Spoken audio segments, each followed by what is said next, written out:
match. Un match. Ah non, pas un match. Un segment. On vous avait dit que Swerve allait revenir. Dans le questionnaire demandé, on lui avait dit pourquoi intervenir dans un match, faire un match. Ça a presque valu la peine. Écoute, ça n'a pas valu la peine beaucoup finalement. Mais il faut faire juste une promo. Et écoute, on nommera pas, on parlera pas des rumeurs, mais pourquoi tu me sors cette promo-là s'il n'y a rien qui arrive, là, tu sais?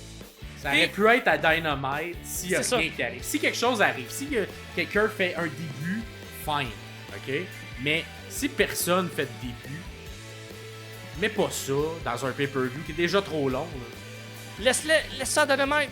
MVP qui court après Swerve. Swerve fait comme non, Nana, c'est mon boy. Ouais. Laisse ça à Dynamite. C'est le genre d'histoire que je veux voir à Dynamite. Ouais, puis comme... Laisse ça builder up à Dynamite. Comme j'ai l'impression que le booking de Tony Khan fait comme toutes les histoires, faut qu'ils terminent dans un pay-per-view. Ouais. Non. T'as Puis pas regarde ce que besoin la de faire WWE fait, par exemple, avec l'histoire de Uncle Howdy. On le laisse à Raw, c'est à Raw. Tu veux suivre cette histoire-là? Tu t'écoutes ça. Raw. Andrade puis Carmelo Ça, Hayes. c'est à SmackDown. Fait que tu sais, ça peut se rendre à un pay-per-view éventuellement quand ça va être spécial. Mais ça, c'est le début. Il n'y a rien qui se passe dans ce segment-là. Tu sais, c'est bien exécuté. C'est une bonne promo, là. C'est très bien fait. Mais Comme ça n'a pas Swerve, besoin d'être là. C'est le fun. Il tease qu'il va-tu tourner contre Nana, puis s'en aller avec MVP. Puis toute la manière qu'il le fait, c'est bien fait. Il dit une phrase, puis il dit finalement, tu m'as coûté ma ceinture. Mais j'ai pas eu ma ceinture si t'étais pas là. La famille est meilleure que tout. Fait que Nana, t'es mon boy. T'es comme. Exact. Alright. Fait que, écoute, tout ça, c'est bien fait, mais pourquoi tu me mets ça dans un pay-per-view s'il n'y a pas une surprise? Fait que, on parlera pas de peut-être des surprises qui vont arriver plus tard, mais ça aurait dû être là. Si tu le mets dans le pay-per-view, ça aurait dû être là que ça arrive. Fait que, Ouais.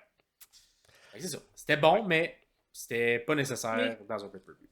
Prochain match. Parlant de pas nécessaire dans un pay-per-view, tabarnak. Mais là, ça, c'est comme le petit... c'est le petit nouveau jouet là, de Tony Khan, un hologramme contre Beast Mortal, un 2 out of 3 fall, un classique Lucha, par exemple. C'était pas mauvais. Mais t'en as pas besoin dans un pay-per-view. Ouais, mais je pense qu'on voulait... L'hologramme, il est jeune. Je pense que c'est son premier match de pay-per-view. Ouais. Je pense qu'on voulait le mettre avec tout ce qu'il a donné. C'est comme une manière de le récompenser. Fait que tu vois, celui-là, je le comprends plus parce qu'il donne de la bonne lutte, hologramme. Puis Beast Mortal aussi donne de la bonne lutte depuis quelques temps. Fait que des mettre sur la carte principale, j'ai l'impression que c'est une reconnaissance que, par exemple, Andrade et Hayes n'ont pas eu du côté de la WWE, qui aurait peut-être pu mériter. Et que là, de l'autre côté, on leur donne parce qu'ils nous ont sorti beaucoup de bons matchs. Je comprends, mais si moi je suis booker de la All Elite, pis t'as Hologram et Beast Mortals qui me donnent la bonne lutte depuis des mois, mais qui sont pas rendus à faire un pay-per-view, je fais comme, hey, les boys, venez dans mon bureau, on va parler ensemble. Vous êtes incroyables, vos personnages commencent à avoir une belle rampe de lancement, vos personnages collent, tout le monde a l'air de triper, mais dans un pay-per-view, c'est pas encore ça. Ça se fait, ça, tabarnak. Ça se fait, oui. Mais j'ai quand même l'impression qu'il y a eu beaucoup de... C'était comme un... Comment dire? Hologramme voulait se prouver. Hologramme, il a fait beaucoup de mouvements très difficiles et très dangereux dans ce match-là. Il a pris des bumps qui font mal. Des bumps que quand tu regardes des anciens lutteurs te parler de leur pay bump, c'est le genre de bump que Hologramme a pris dans ce match-là. Moi, celui que j'ai trouvé qui avait pas le moins de bon sens. Beast, là, comme, il est à l'extérieur, sur le bord de la rampe. Il prend Hologramme sur les bras. Il le lance par en avant. Il land direct sur le dos, sa rampe qui est comme en angle. Tabarouette que ça fait pas du bien ça. Il me semble qu'il y a eu Kevin Owens qui s'est blessé sur un mouvement comme ça. Qui a été sorti 6 mois parce qu'il y a eu quelque chose qui s'est passé dans ses cervicales. J'ai l'impression que le jeune voulait se prouver. Je comprends. Mais dans un pay-per-view où t'as 12 matchs, honnêtement, ça avait-tu rapport, là? Techniquement, moi, la façon que je vois un pay-per-view, c'est que c'est l'aboutissement de feud. Ah ouais. Ou un départ de feud qui peut partir à partir de la fin de quelque chose que tu bâtis, blablabla. Bla, bla, bla. C'est pas juste un match incroyable qu'on pourrait voir. Mets-le en main event de ton Dynamite. Mets-le en main event de ton Collision. Ouais. Mais tu vois, moi, ce match-là, je l'aurais mis en main event du pre-show. Oui, je suis d'accord. Il fait plus de sens que tout le. Mais ce qui est plate, c'est que Tony se sert du pre-show pour tout le monde qui a pas de spot sur la carte, on vous met là. Genre.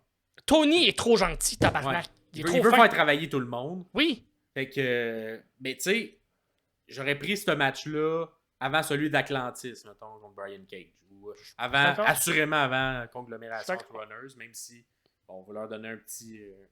Également un petit spot le fun. Mais tu sais, c'est le genre de match qui aurait bien pu.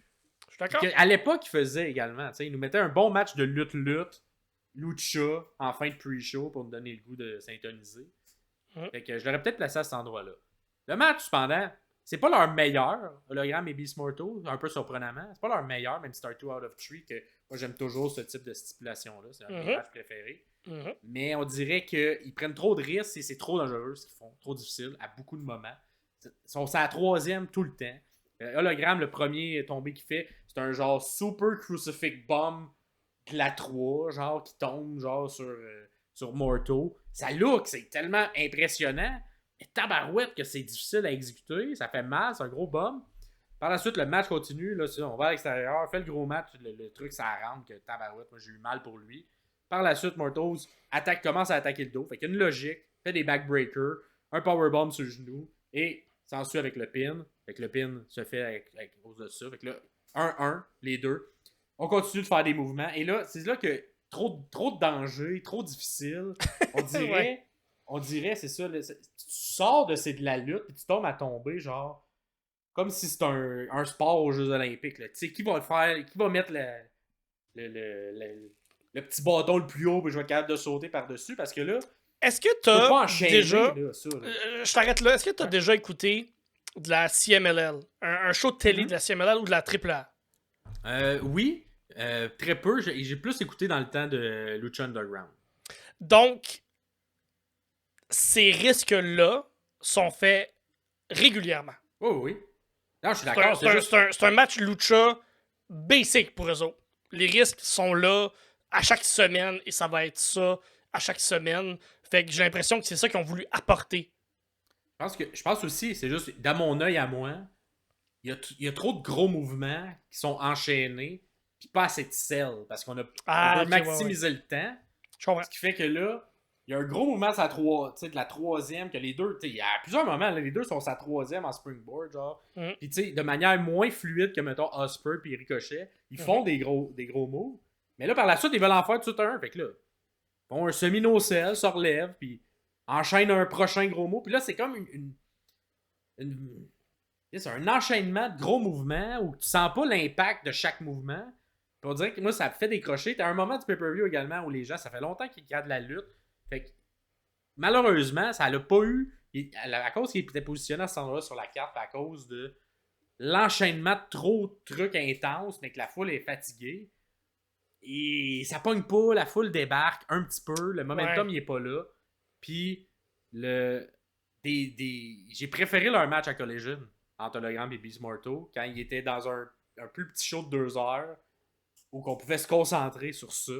Alors que là, pris dans toute la grosse carte, j'ai pas l'impression que ça a un bon impact pour un 2 out of 3. Genre. On dirait ça je suis d'accord, il y a un moment donné où Hologram, je pense que c'est Hologram qui vend un peu trop longtemps ce qui se passe, puis c'est comme s'il veut travailler la foule, mais comme la foule te suit pas, là, bonhomme. Là. Faut que tu t'enchaînes. Là. On veut voir des flips et des flops. Là. Fait que c'est ça. Mais au final, victoire d'Hologram parce que voilà. Fait un footstomp de la 3, 450 d'Hologram, tombe ses genoux, un petit accalmie, puis ensuite on enchaîne vers la fin du match où Hologram gagne. Fait que, écoute, c'est un bon match, mais c'est ça. Pour moi, trop de no-sell, trop de gros mouvements qui sont pas assez soulignés de la troisième. Alors que justement, on a eu un peu un textbook de tout ça dans l'autre match où c'est un peu la même chose, mais ça fait plus de sens, puis chacune des séquences se referme. Là, on dirait qu'il n'y avait pas de fin de séquence dans leur mouvement. Ouais. Les fins de séquence, c'était les pins, mais il n'y en avait pas.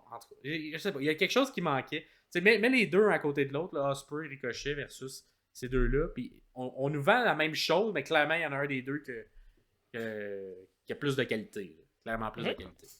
Fait que je trouvais que ça me manquait un tantinet sell. Puis la fin, quand il sell trop, ben j'aurais réparti ce sell-là un peu plus dans le match. Ici et là. Fait que c'est ça. Un bon match, mais dans cette carte-là, ça perd un petit peu. Prochain match, Darby Allin contre Brody King. Match simple. Et là, on a vraiment... On a deux amis qui se connaissent bien parce que une très bonne chimie entre les deux. Et un bon booking aussi que j'ai aimé. Le match n'est pas long, mais il est efficace. Il dure autour de 11 minutes, mais un bon 11 minutes rempli. Et pour vrai, le match termine, puis je suis comme... J'aurais pensé qu'il est plus long. Tu sais, des fois, il y a des matchs, t'es comme... On dirait que c'est tellement passé de choses que ça se peut pas que ça a duré 11 minutes, mais tabarouette, ils ont réussi à tasser ça dans les 11 minutes, puis ça, c'en est un. Super bon match. Moi, c'est un de mes préférés. J'hésitais beaucoup dans mes matchs préférés entre ce match-là ou le match de Ospreay et Ricochet et Takeshita. On commence à se connaître, là, la gang. Vous savez que j'aime ce qui est très violent. Et ce côté-là de Darby qui fait juste accepter le fait qu'il va peut-être mourir. Ouais. J'adore ça. Brody King et Darby ont une chimie qui ne s'explique pas. Ils se font tellement confiance qu'ils vont faire des bombes que tu ferais jamais avec n'importe qui.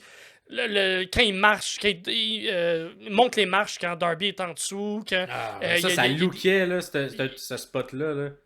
Il prend les marches de métal, qui c'est super lourd déjà. C'est lourd. Il pitch, il met en dessous de Darby. Darby, il est pris là. Il est tout petit, Darby, il est pas fort. Là.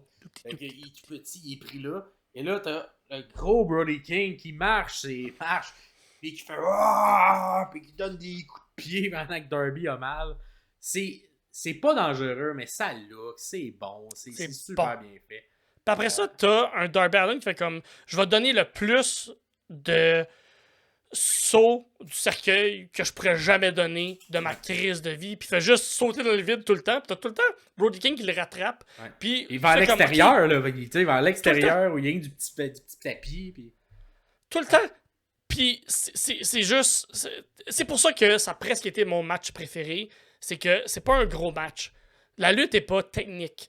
La chimie est tellement bonne et les deux boys font tellement confiance et nous racontent une histoire qui fonctionne tellement bien que pour moi, ça a presque été mon match préféré. C'était mon deuxième match préféré sur cette carte-là. Ils ont bien travaillé.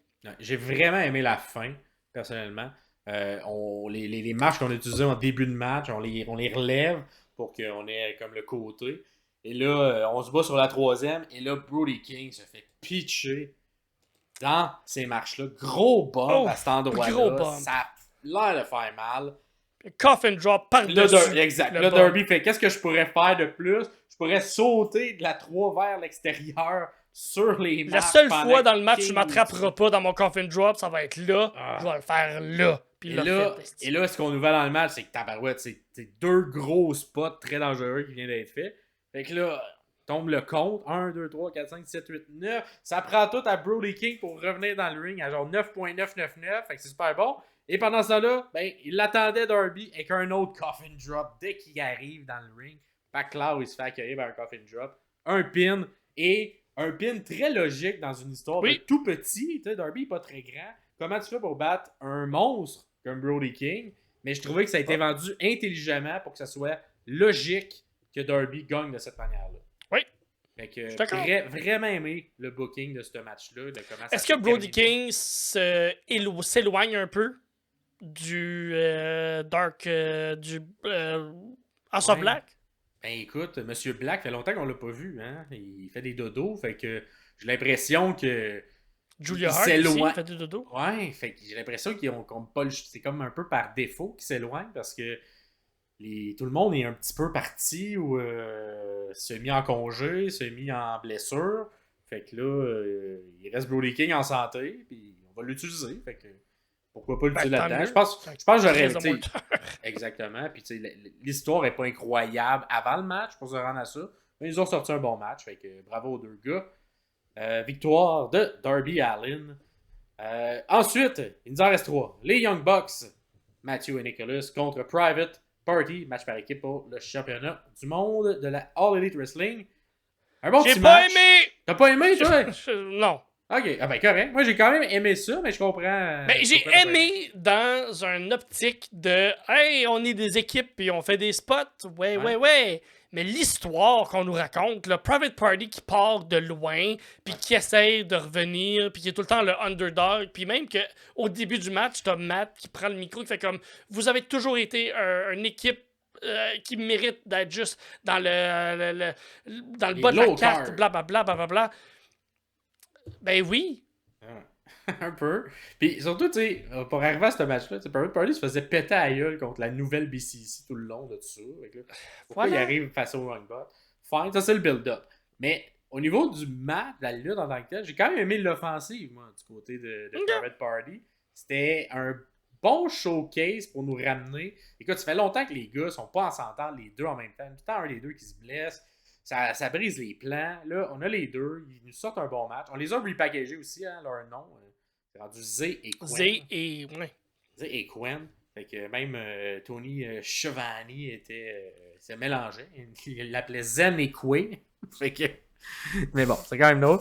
Il y a eu des beaux trucs, entre autres. Z qui est comme pendu, sa troisième, comme un peu mort. Là. Et là, t'as un des Young Bucks qui est sa troisième dans le turnbuckle et qui saute dessus. Mais là, lui, il a tellement de rubber, il rebondit en springboard sur la troisième et il atterrit entre les mains de Nick l'autre bord, puis il fait il fait quoi? Un Hurricane Rana? Un ciseau de tête. Ouais, il fait un ciseau de tête à Nick. C'est super bien fait, c'est un mouvement que j'avais pas vu. Une espèce de rebond.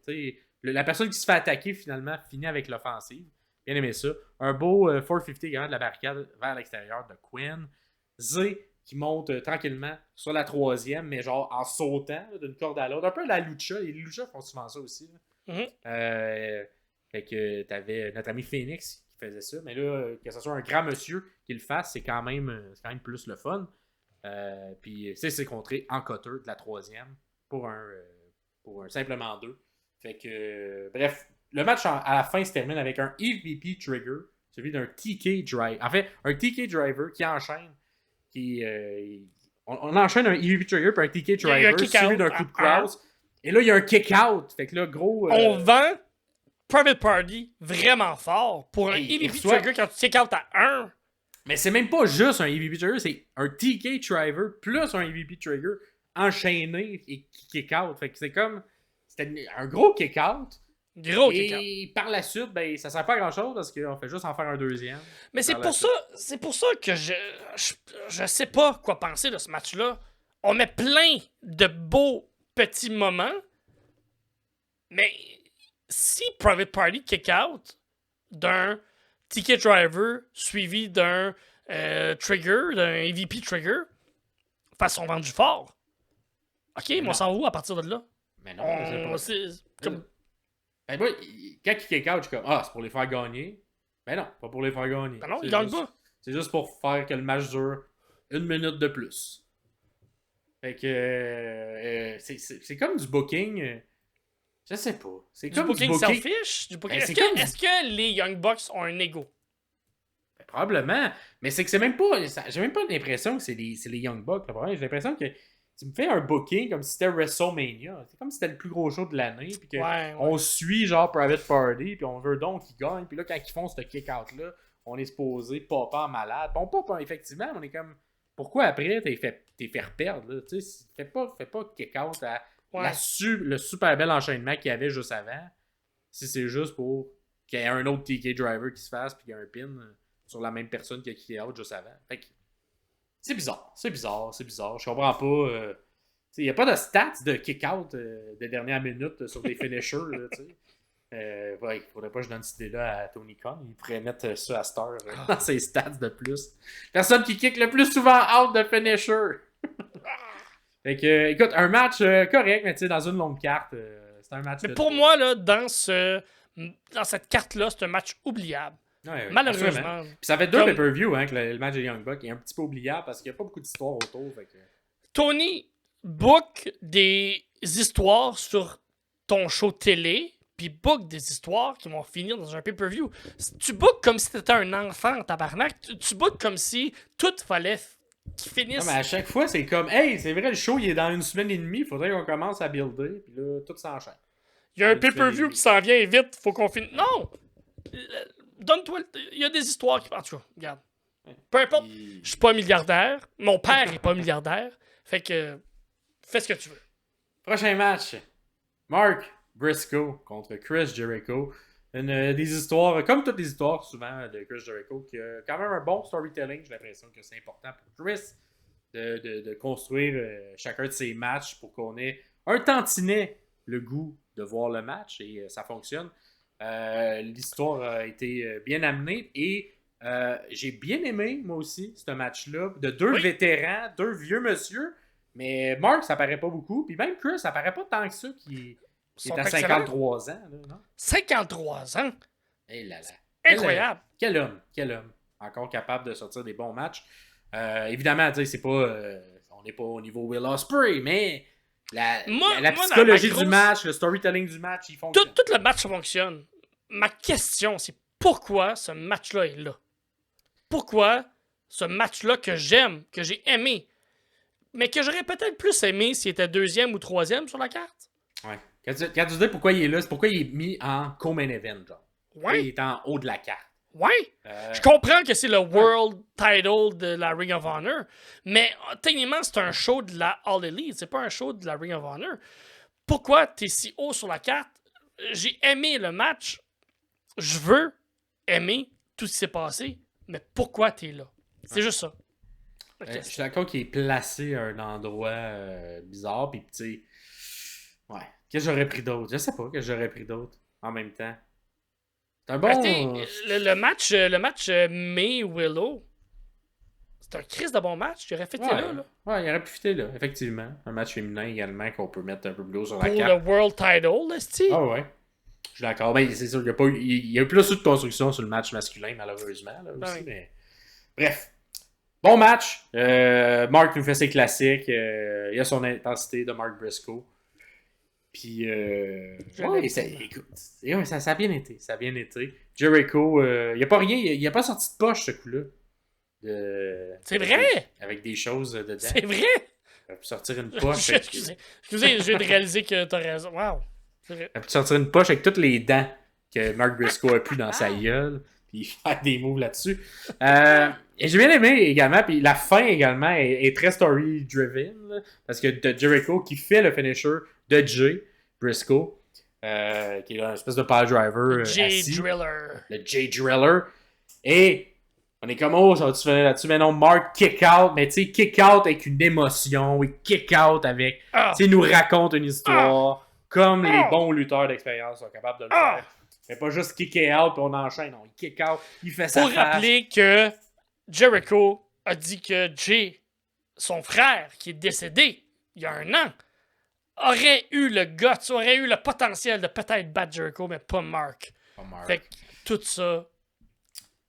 ça donne du oomph, ça donne du guts à l'histoire. Ouais. Ce kick-out-là, tu sais, qui est comme un peu prévisible, mais il est tellement chargé d'émotions que là, le public embarque. Yes, sir, let's go, tu vas l'avoir. Mark se relève, il pointe vers le ciel, c'est pour toi, mon frère. Et il termine avec lui, le Jay Driver, pour le pin. Jay Driller. Jay Driller, désolé. Pour le pin 1, 2, 3. Il remercie le ciel de l'avoir aidé. Et une belle fin avec c'est ça, une émotion. Même si ça a été un peu construit à la va-vite, je trouve que j'ai eu l'émotion que ce qu'il voulait me donner. Ben, c'est ça, c'est que... J'étais fâché contre Jericho qui fasse ça, puis j'étais content que Mark il gagne avec le finisher de son frère. Faut mettre en contexte, Jericho a 53 ans, Briscoe a 42, 43. C'est deux messieurs qui comprennent la lutte. Fait qu'ils vont te donner une histoire qui vaut la peine de regarder. Et c'est exactement ce qu'on nous a donné. Ça fait 3 mois là, que je vous chie à chaque semaine mon amour pour Mark Briscoe, ben voilà. C'est exactement ça. Pour être capable de donner un bon match avec Jericho, puis j'enlève rien à Jericho, il a 53 ans, puis il le fait de la bonne façon depuis des années. C'est plus le Jericho qu'on a vu en 92 avec Tiger Mask. Là. C'est pas ce Jericho-là. Pour qu'un lutteur sorte un bon match technique à ce point-là, avec des bons spots, puis de la façon bien placée et bien racontée, c'est parce que Mark Briscoe est fucking bon. Et c'est parce que Jericho est fucking bon. Et Jericho croit aussi en Mark Briscoe. Fait que le mix des deux, ça pourrait pas être mauvais. On nous raconte l'histoire une bonne était bon. histoire. Fait que, voilà. Ça fonctionne. Et finalement, dernier match de cette carte, le main event, Bryan Danielson contre Jon Moxley. Est-ce que Bryan, c'est son dernier match en tant que lutteur à temps plein? Est-ce que j'ai pleuré? On va le savoir tout de suite. Écoute, je vais y aller avec le match. Je pense qu'on va y aller avec mes impressions parce que c'est en 2 temps, un petit peu, de mon côté. Fait que le match en tant que tel versus l'après-match. On va commencer par le match. Entrée, tout d'abord, de Mox qui, soit où il est parti trop loin, ou en tout cas la caméra, il est comme parti trop... Il était vraiment loin, il était comme à côté du stand où on vend des t-shirts, puis on n'en vend pas. Il était un petit stand d'ailleurs, j'ai pu remarquer d'ailleurs que leur stand n'était pas très fourni. Mais tu sais, il part de ben trop loin, puis là on voit que l'aréna est comme semi-vide. Je suis comme, qu'est-ce que tu fais? Cadre ça plus serré, Tony, ou faire arriver Mox d'une autre entrée. Fait que ça avait l'air vide, c'était bizarre avant qu'on l'a filmé. Ensuite, ben, le Bryan arrive sur Final Countdown. Fait que ça va être le Final Countdown, on ne sait pas, parce que avant même qu'il puisse enlever son manteau, Paclao, il se fait attaquer par Moxley. Bien aimé ça, moi, quand même, le début de match. Pour mettre heel clair, on s'entend, Bryan est dans son état natal. Il est comme local, fait qu'il allait être le gentil. Il est chez lui.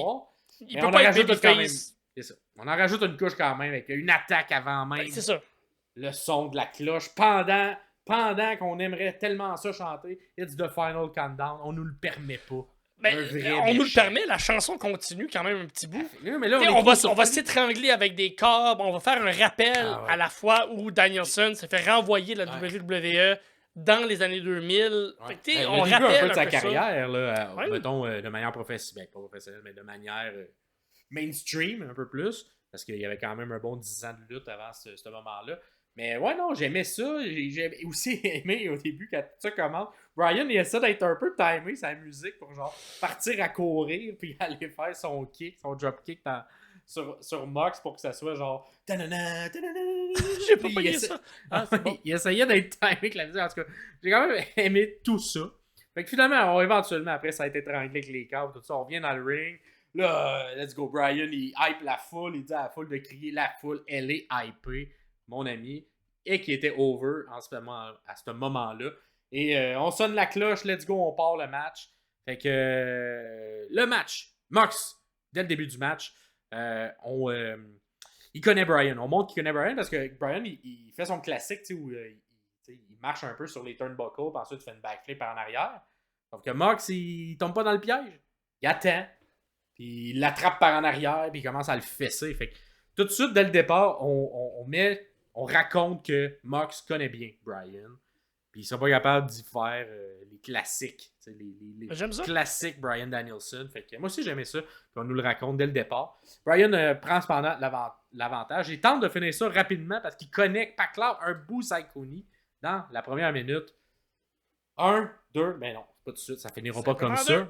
Mais on y tentait. Fait qu'ensuite, il fait un saut vers l'extérieur en springboard comme ils avaient fait la dernière fois. Parce que c'était peut-être son dernier match.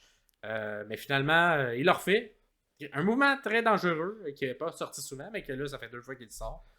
Par la suite, il retourne dans le ring, va de l'autre côté, saute entre la 2 et la 3, à travers, vers l'extérieur encore une fois. On sort quand même des mouvements très dangereux. Mox, par la suite, commence à focusser sur la nuque de Bryan Danielson. Il l'amène sur la table des commentateurs espagnols et Paclao, un gros pile driver. Et on avait la reprise de ça, et tabarouette que la tête finissait, ça avait l'air, le tour de magie était bien fait. Parce qu'il avait l'air vraiment de se cogner à la tête solidement. La seule fois dans l'histoire de la lutte où on aurait aimé, pour de vrai, que la table pète des Espagnols. Ouais. Pour que ça enlève un peu Un de peu pression sur la nuque de Danielson. Ouais. Tabarnak, ça rentré. Il l'a, oui. Fait que là, à partir de ce moment-là, le plan de match est clair du côté de Moxley. On va s'attaquer au coup de Bryan, puis il contrôle le match. Fait que il fait sa job de heel. Fait qu'il revient sur le ring. Il nargue Bryan parce qu'il fait ses petits coups de pied dans la face à la Bryan. Mais il prend l'attention de l'arbitre. Pendant qu'il prend l'attention de l'arbitre, Marina Shafir intervient. Elle donne des coups de genoux J'ai à quand Bryan. même aimé ce bout-là dans le sens où Shafir, depuis le début, on l'explique pas. On sait pas d'où elle vient. On sait pas c'est qui. Ok, c'est la blonde de Roderick Strong dans la vraie vie. Mais ça, on l'a jamais expliqué. Ça, c'est moi qui vous donne l'info. Là. Ça, c'est kayfabe, pas là.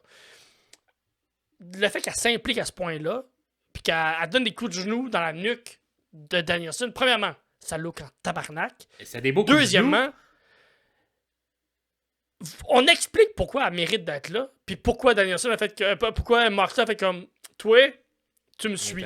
Mais j'aime ça, moi, une bodyguard féminine parce qu'elle est badass. J'adore ça. Elle est vraiment badass, puis elle fait bien son rôle. Tu sais, j'y crois plus, mettons, que Camille avec Mercedes Moné. Voilà.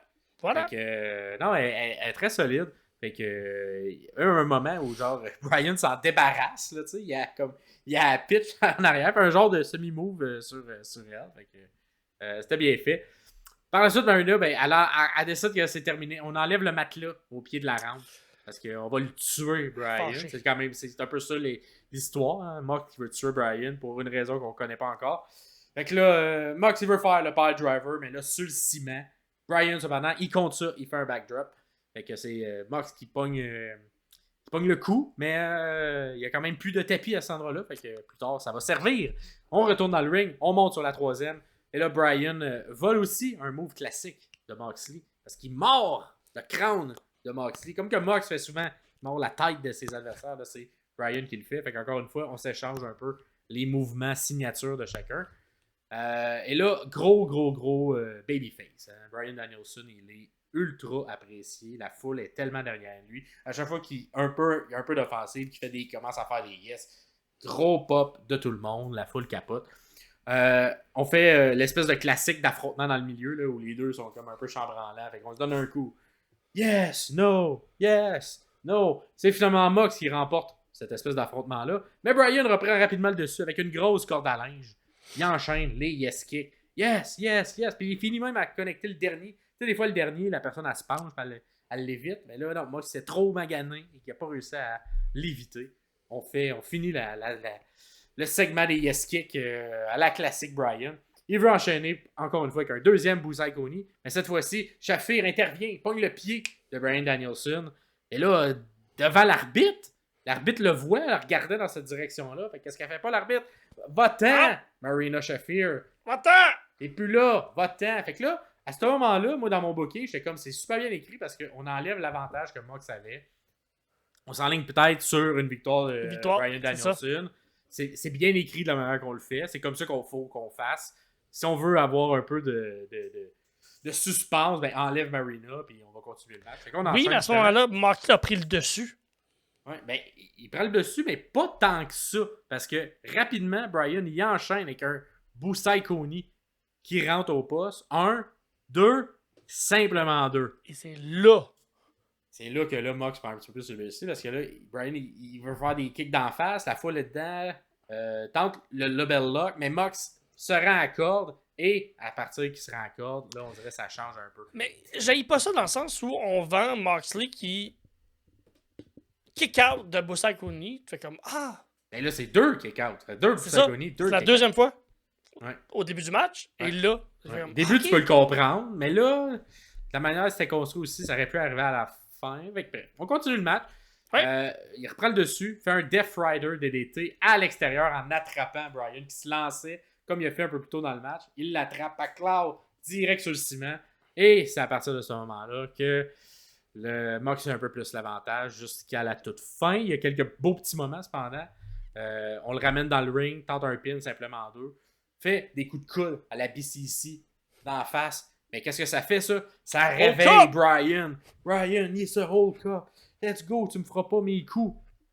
Fait que Mox tente de l'étrangler, prise du sommeil. Le punk par en arrière. Brian, il se rend dans le coin du ring en genre semi-rampant. Il y a Mox sur le dos. Là, à ce moment-là, deuxième erreur d'une arbitre dans la soirée. Il y a eu tout d'abord la ceinture, c'est-tu légal, c'est pas légal dans le match avec Hangman. Là, il est supposé briser le compte, là, l'arbitre. Brian, il touche, puis là, il se met à monter sur sa deuxième, troisième turnbuckle. L'arbitre brise pas le compte. Fait que Brian, il se pitch par en arrière, puis il brise lui-même la prise de Moxley. Fait que, c'est ça. Il se défait de ça, reprend un tout petit peu l'avantage. Là, on fait un petit bout de technical wrestling entre les deux. Fait que, tu sais, d'habitude, c'est le genre de lutte que tu vois en début de match. Début. Mais là, on le met à la fin parce que le début était très chaotique. Fait que là, on se met un bout de technical wrestling où les deux se font du grappling et tout ça. C'était quand même bien fait. J'ai pas eu ça que ça te fasse aussi un peu vers la fin. Parce qu'effectivement, si c'est le dernier match de Brian, mais il faudrait qu'à un moment donné, il y en ait. Fait que là, on le met à cet endroit-là. Brian va reprendre l'avantage. Il connecte un autre Busai Koni. Un troisième. 1, 2, simplement 2. T'avais l'enchaînement parfait, technical wrestling, suivi d'un Busai Koni, mais non. Mox, il reprend l'avantage. Il connecte son Death Rider, cette fois-ci dans le ring. Pin. 1. Simplement 1. Il fait tout de suite un kick-out. Fait que là, on est dans le festival du kick-out. Mais comme c'est potentiellement la fin de carrière de Bryan Danielson, c'est correct. Ça rajoute de l'intensité. Puis là, ce kick-out à 1, la foule explose. Gros pop de malade. Tout le monde est comme, let's go, on y croit. Il se hold up lui-même en se remontant. Tout le monde est là. Tout le monde est vraiment là. Et c'est à ce moment-là qu'il décide que ça va se terminer là. Parce qu'il pogne Brian, il dit, j'ai pas le choix, faut que je te le fasse. Le pogne en espèce de pile driver, mais accroché dans le milieu. Pacloud, pile driver. Encore une fois, sur le coup de Brian. Enchaîne ça avec un choke hold. Brian, il va pas bien. Il essaie de se rendre à la corde, il est pas capable. Et au final, s'évanouit. L'arbitre est obligé d'arrêter ça. Victoire par soumission un peu précipitée. Tu sais, lorsque ça arrive... Il y a eu des bouts. Lorsque ça arrive, on dirait, je suis comme surpris que... Ouais. Est-ce que c'est ça qui était scripté? Est-ce que c'est ça qu'il fallait qu'il arrive? Je pense que c'était ça qui était scripté. Je pense que oui aussi. Puis, mais la crowd... le fait que ce soit par un chuckle, j'aime ça parce que ça rappelle l'histoire du sac de plastique du mois dernier. Fait que moi, j'aimais ça que ça se termine de cette manière-là. Je pense que j'aurais... Encore une fois, au niveau de l'arbitre, j'aurais peut-être pris le bras. Même si, tu sais, on veut peut-être faire ça réel, tu sais, à la UFC, dès que la personne s'évanouit, tu sais, c'est terminé. Mais je reviens à la foule. Un côté dramatique de prendre le bras. La foule a quand même fucking réagi fort. Ouais. Ben, tout le monde était très surpris et... Il y a eu des bouts. Ah oui, décontenancé de cette fin-là. Là, ça se met à huer très fortement, Moxley. Moxley, tu sais, rapidement, tout le reste du... je les appelle le BCC, c'est sûr que c'est pas comme ça qu'ils s'appellent, mais cette nouvelle version-là du BCC arrive. T'as Claudio qui arrive avec un sac, comprends pas. Mox pogne la ceinture, la met dans un sac. Pas plus d'explications. Peut-être l'explication arrivera à Dynamite, mais c'est intriguant. Ça, tu vois, jusque-là, j'étais intrigué. J'ai un hook, j'aime ça. Et là où tu me perds... L'autre sac. L'autre sac. On ressort encore un sac de plastique. Là, je suis comme... Là, vous avez pas écouté l'épisode des sommeliers qu'on a fait le review la dernière fois où on a fait... C'est bien bizarre de sortir un sac de plastique. Mais c'est pas juste un sac. C'est Utah. Ben attends. C'est pas tout de suite, ça. Ça arrive plus tard. Ben ça, il sort le sac. Là, Darby et Utah, ils s'en viennent. Ils viennent sauver Brian. T'es comme, ok, parfait. On va faire un petit rappel de tout ça. Pendant que Darby... Pourquoi Darby est là, je sais pas. Mais tu sais, c'est un peu son idole. Il est en Furdick Mox. Fait fine, on peut l'expliquer. Mais là, il décide qu'il attaque Darby, Utah. Il turn. Et là, c'est là que tu me perds complètement au niveau de ta logique. Parce que depuis un mois et demi, en fait, depuis que c'est arrivé la dernière fois, le sac de plastique, t'as Utah qui est confrontant dedans de lui, puis qui est comme Brian, je l'aime, Brian, genre. Tu sais, puis c'était de la belle construction de personnage qu'on aimait full, nous deux, qu'on espérait que ça allait propulser Utah vers un run solo et qu'un personnage clair qui tilt, puis quand il tilt, il devient genre indestructible quand tu mentionnes Bryan Danielson. Là, non. Turn de même. Là, non seulement turn comme ça, Moxley donne le sac, puis il dit va tuer Bryan, et il s'exécute. Fait que c'est Yuta qui met le sac de plastique sur Bryan Danielson, alors que depuis un mois, il est juste en mode je vous haïs d'avoir fait ça, je comprends pas pourquoi vous avez fait ça. Je l'aurais tellement mieux pris en babyface là, à ce moment-là. Là. Ah. Fait que on attache Darby dans le coin qui doit regarder ça. Avec du tape, avec du duct tape. Du duct tape, ses bras. Bryan se fait tuer. Tous les gentils arrivent, on tente de venir le sauver. Claudio, tout le reste du BCC empêche les gentils de rentrer. Claudio met une chaise autour du cou de Bryan. Il pile dessus. On casse le cou. Là, encore plus de gentils sortent. Toute la gang des gentils, tout le monde qui était backstage. En fait, à vous, un petit stack de gentils. Si vous êtes des gentils, on va sur le ring. Fait que là, on va sauver Bryan. Jeff Jarrett arrive. Jeff Jarrett qui joue le rôle d'un ambulancier parce que Jeff dans Jarrett le team des ambulanciers. Il joue le rôle d'un ambulancier, d'un commentateur, d'un lutteur. Jeff Jarrett est partout. Il est partout. Bravo pour lui. Fait que là, on met Bryan sur une civière. L'équipe de Mox se sauve. La foule est comme, qu'est-ce qui se passe? Fait que là maintenant, il y a une réalisation. C'est le dernier match de Bryan Danielson à temps plein. Il est local. Fait que là, on va se mettre à chanter Thank you, Bryan, mais dans une manière tellement absurde, plate, de pourquoi tu fais vivre ça au monde dans la salle, ils veulent juste comme, tu sais, s'il perd, on va être triste, mais au moins, donne-nous un moment pour comme, Bryan, il est tout seul dans le ring, il a son moment, on l'applaudit, merci pour ta carrière. Non, là, on le sort sur une civière, pendant qu'il est sa civière, thank you, Bryan, et ça coupe de même le feed. Et ça se termine comme ça. Puis j'étais comme, qu'est-ce qui vient de se passer? Pourquoi tu me fais ça? 2 pay-per-view de suite, une fin qu'on comprend pas. Que j'haïs pas Moxley pis son équipe, j'haïs le booking, genre. Comme ma colère est pas dans la bonne direction. Ma colère est sur... Tu sais, j'aurais crié bullshit, là, moi, si j'étais là. De comme, pourquoi tu me sors cette fin-là? Qui est le dernier match qu'on publicise là, depuis un bout, là, fait 2 pay-per-view, qu'on roule sur. C'est peut-être le dernier match de Bryan Danielson. Et là, le dernier match de Bryan Danielson à temps plein, on le sort d'une civière, même pas de moment beau. Oui, il y a plusieurs choses que je vais noter dans ce match-là. Bryan nous a fait vivre un moment. Oh, c'est sûrement pas le moment que tu voulais, là. Non. Oh, que tu voulais pas ce moment-là. Mais non. Mais Bryan nous a fait vivre un moment. On a fini le pay-per-view avec des réactions. Oh, que c'était pas les réactions que tu voulais. Mais Bryan, dans sa tête, voulait des réactions. Oui, mais il y a eu ces réactions-là. Tu sais, avec cette fin-là, il s'en va faire des dodos là, pendant peut-être 6 mois là, avant qu'il revienne à temps partiel. Et là, tu nous laisses une fin amère, un goût amer. Mais on le sait. Bouche. On le sait que c'est pas la fin. Non, mais...